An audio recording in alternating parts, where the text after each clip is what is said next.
From Lagos, the nation's commercial capital, this is the News at 10.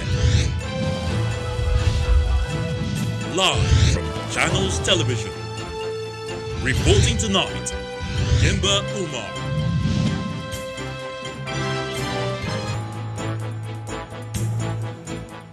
Hello and welcome.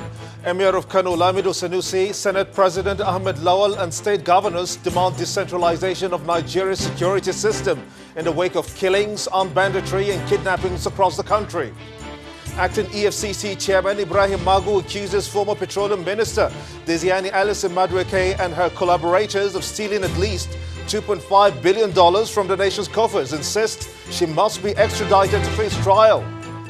Federal High Court stops Independent National Electoral Commission (INEC) from deregistering 33 political parties as INEC fails to file counter-application to challenge the suit.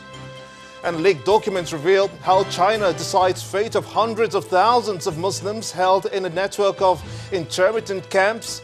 Plus, business, sports, and news from Abuja, the FCT, and later, international news from our London studios. On business news tonight, huge prospects for jobs as Central Bank Governor Godwin Emefiele leads a delegation of milk and dairy producing companies for land allocation in the Federal Capital Territory. And on sports news tonight, the stage is set for the 2020 African Nations Championships as CAF concludes the draw for the tournament solely for players playing in their domestic leagues. And from Abuja, Senate holds public hearing on the bill to prohibit sexual harassment in tertiary institutions.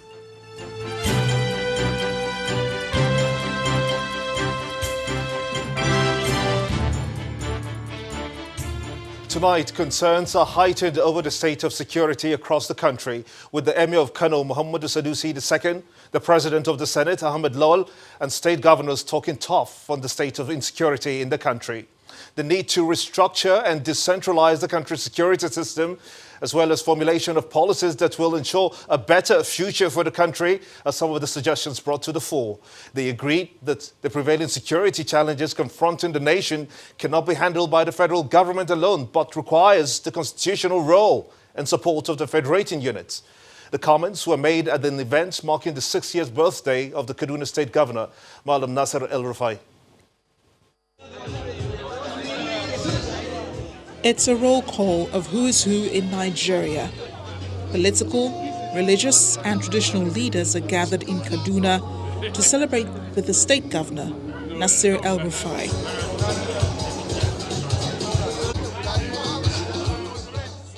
Although the event that brought them all together has a social undertone, the issues of national security and patriotism soon overshadow the original plan. The truth is, nobody who is a leader in northern Nigeria today can afford to be happy.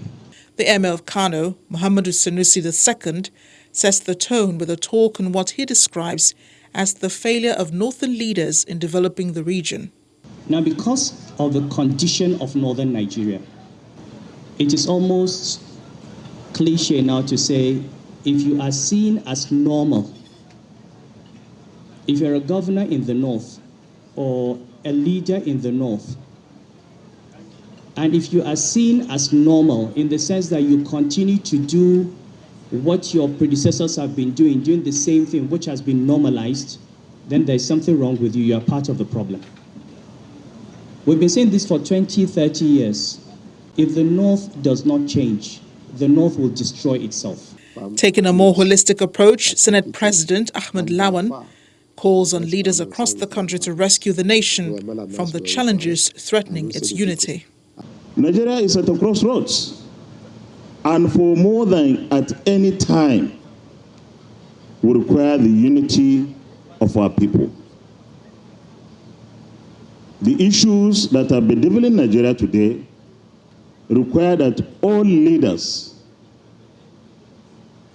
at all levels and in all parts of the country need to come together. One way the governor of Edo State, Godwin Obaseki, feels that this can be achieved is with the decentralization of current security structure, which he says can make the nation a lot safer. Security cannot be an exclusive responsibility of the federal government. It has to be devolved through the entire structure. So you should have security at the federal, security at the state, and security at the local government levels. Words are important, and here a lot has been said. So hopefully after the celebration comes application to bring the changes talked about. Meanwhile, human rights lawyer Mr. Femi Falana is not backing down on his call for the president to do away with the current service chiefs. The senior lawyer explains that the service chiefs do not enjoy confidence of most Nigerians anymore and that their continued retention is capable of affecting the morale of some of their colleagues. Mr. Falana was a guest on our breakfast program, Sunrise Daily. The law says once you are 60 by age, or once you have put in 35 years into the service. Civil service. Yes, and as well as under the harmonized rules for the military. That is the same provision. Now, once you have put in 35 years, or you turn 60, you are required to be retired if you don't want to go. Now, as I'm talking to you, military officers are leaving the service every day once they turn 35. We have to realize that we're operating under the rule of law. The power of the president to extend the service of service chiefs or anybody in the public service, right, cannot be justified under the provisions of the Constitution as well as the African Charter on Human and People's Rights. You can't be kept in the service if you and I join the service on the same day, while I'm asked to go. That is discriminatory, which is not acceptable under the law. A police inspector has been killed by gunmen suspected to be cattle rustlers in Niger State, while 2 other officers were injured.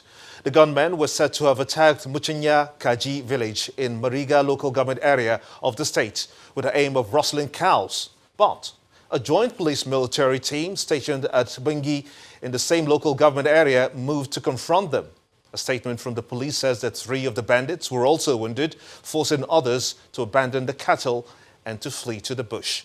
The statement adds that the policemen are still on the trail of the bandits.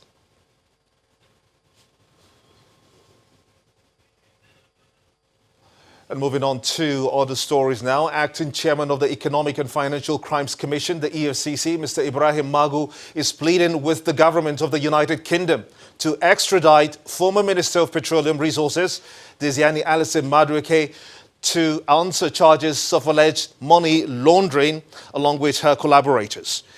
He says that the Commission has been trying to extradite Mrs. Madueke, who has been in protective custody since she left the country at the inception of President Muhammad Buhari's government. We cannot say this is total amount. If you look at her and her group and her followers, I mean, you are not taking to anything less than $2.5 billion. So they should bring back the money and return her to her country. This is her country. She has not relinquished the citizenship of Nigeria yet. Don't mind. So thank you for this. Please help us put pressure on the international community to return her, to extradite her back to Nigeria. And staying with the fight against corruption, a federal high court in Abuja today ordered the arrest of a former Comptroller General of the Nigeria Customs Service, Mr. Abdullahi Diko. Justice Ijoma Ojukwu issued the bench warrant against the former customs boss for his continued failure to appear in court in respect of corruption charges instituted against him and 2 others by the Independent Corrupt Practices and Other Related Offences Commission. The judge, in issuing the arrest warrant, refused to accept explanation from Mr. Diko's lawyers that the defendant is ill and on admission at the London hospital. A lawyer to the former customs boss, Solomon Akuma San, who had previously undertaken to produce him in court, only presented a medical report in a bid to justify his absence from the court today. In the meantime, the recent decision by the Independent National Electoral Commission, INEC, to deregister 35 political parties in the country may have suffered a slight setback as the Federal High Court in Abuja today restrained the Commission from carrying out the action. Justice Aunle Chikere gave the interlocutory order at the hearing of a suit by some of the political parties deregistered by the Commission. The judge says that INEC failed to oppose the application by the applicants whose rights of association must be protected.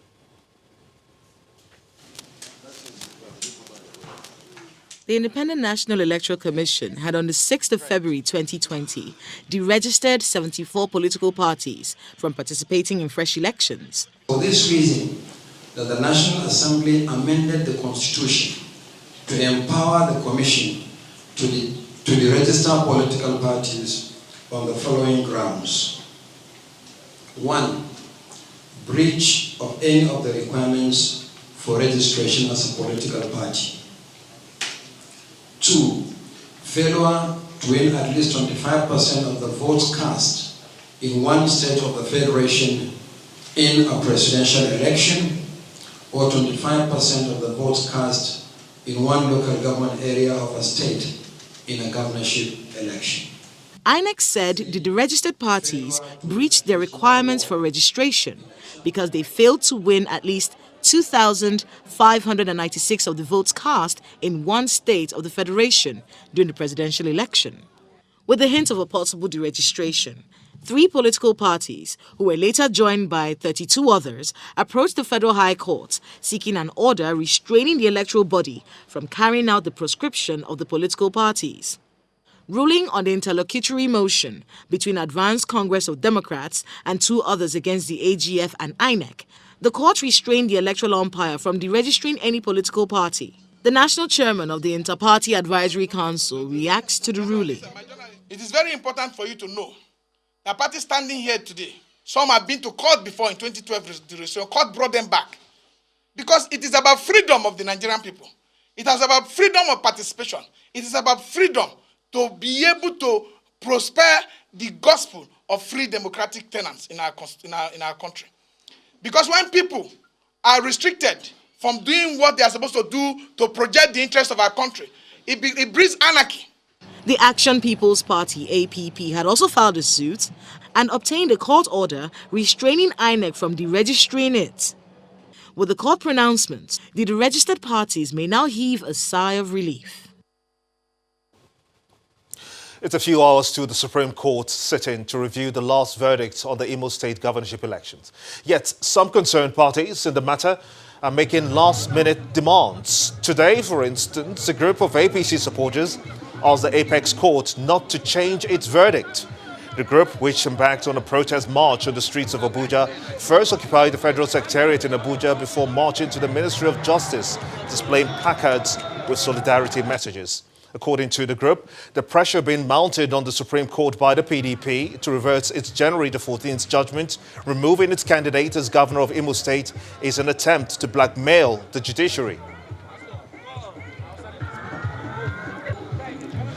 In the meantime, another group of protesters calling themselves Concerned APC Youths today stormed the party's secretariat in Abuja, demanding the removal of Mr. Adams Oshomole as the party's national chairman. The protesters called on resident President Muhammadu Buhari to intervene in order to arrest what they describe as the dwindling fortunes of the party under Mr. Oshomole. They claim that the APC has lost more states under the current chairman, the most recent being Bayelsa. In the meantime, the federal government is warning everyone to be careful with what they consume as news and particularly what they share with others in the social media space. The warning is coming in the wake of a strong story making the rounds that President Muhammadu Buhari would be traveling to the United Kingdom for 20 days, after which he would proceed to Saudi Arabia. Mr. Adeshina adds that members of the First Family, top government officials and other key institutions are also objects of the orchestrated falsehood coming from those he describes as enemies of national cohesion. In part 2, after the break, bill proposing 14-year jail term for lecturers who commit sexual offences passes through the second reading in the Senate. Stay with us.